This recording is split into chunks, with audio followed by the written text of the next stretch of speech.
আমাৰ সাংবাদিক বন্ধুসকলক ধন্যবাদ জ্ঞাপন কৰিছোঁ, যিহেতু আজি আহি তেওঁলোকে ইয়াত উপস্থিত হৈ তেওঁ নিউজ সংগ্ৰহ কৰিছে।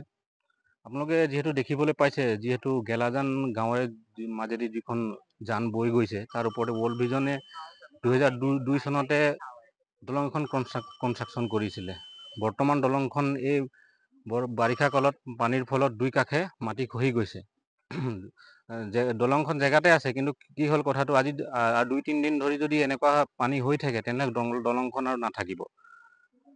গতিকে যিহেতু কালি 1 তাৰিখ পালেহি, স্কুলসমূহ বিদ্যালয়সমূহ খোল খাব, গতিকে ল'ৰা ছোৱালী অহা যোৱা কৰিবলৈ যথেষ্ট অসুবিধা হ'ব। তাৰ লগতে প্ৰায় এইখন দলঙৰ যোগেদি প্ৰায় 5খন গাঁৱৰ মানুহ অহা যোৱা কৰি আছে। গতিকে এই দলংখন যিহেতু বিকল্প এটা পথ আছিলে, যদি এইটো দলংখন নাইকিয়া হৈ যায় বহুত ডাঙৰ অসুবিধাৰ সন্মুখীন হ'ব। কাৰণ যিহেতু যোনটো মেইন ৰোড, এই মেইন ৰোডটো আণ্ডাৰ কনষ্ট্ৰাকশ্যন চলি আছে, গতিকে সেই পথেৰে অহা যোৱা কৰাটো প্ৰায় সম্ভৱপৰ নহয়। গতিকে অহা যোৱাৰ মেইন পথ আছিলে এইটোৱে।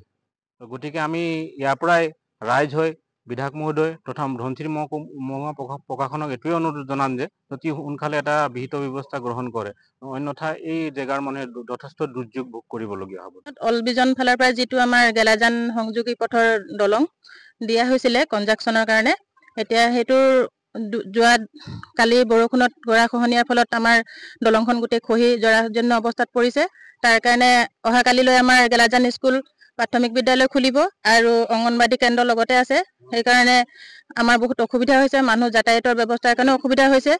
আৰু লগতে আমি ধনশিৰি মহকুমা প্ৰশাসনৰ ফালৰ অনুৰোধ জনাইছোঁ যাতে আমাৰ দলংখন মেৰামতি কৰি দিয়ে। আৰু আমাৰ স্থানীয় বিধায়ক মাননীয় বিশ্বজিৎ ফুকন ডাঙৰীয়ালৈও আমাৰ কাটৰ অনুৰোধ থাকিল যাতে আমাৰ দলংখন অতি সোনকালে ল'ৰা ছোৱালীবিলাকক স্কুল আপ ডাউন কৰিবলৈ কাৰণে মেৰামতি কৰি দিয়ে যেন। গেলাজানৰ পৰা ধৰি বাৰাজান, দিলজান, কি কয় কাঠনি গাঁও, এইফালে কি কয় দাৰা গাঁও ধৰি পেলাই এইফালে কি কয় বজালবাৰী হৈ পেলাই গোটেই মানুহখিনি এইটো পথেৰে যাতায়াত কৰি থাকে।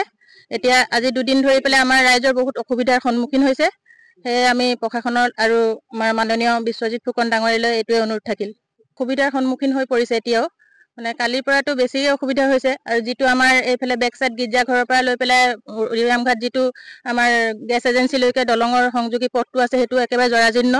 আমি কেইবাবাৰো বিধায়ক মহোদয়ক আমি আবেদন কৰিছিলোঁ তাত, আৰু আগতেও আমি পঞ্চায়ত ফালৰ পৰাও কৰিছিলোঁ, কোনো আমি সেইফালৰ পৰা চৰকাৰী কোনো পোৱা নাই আমি।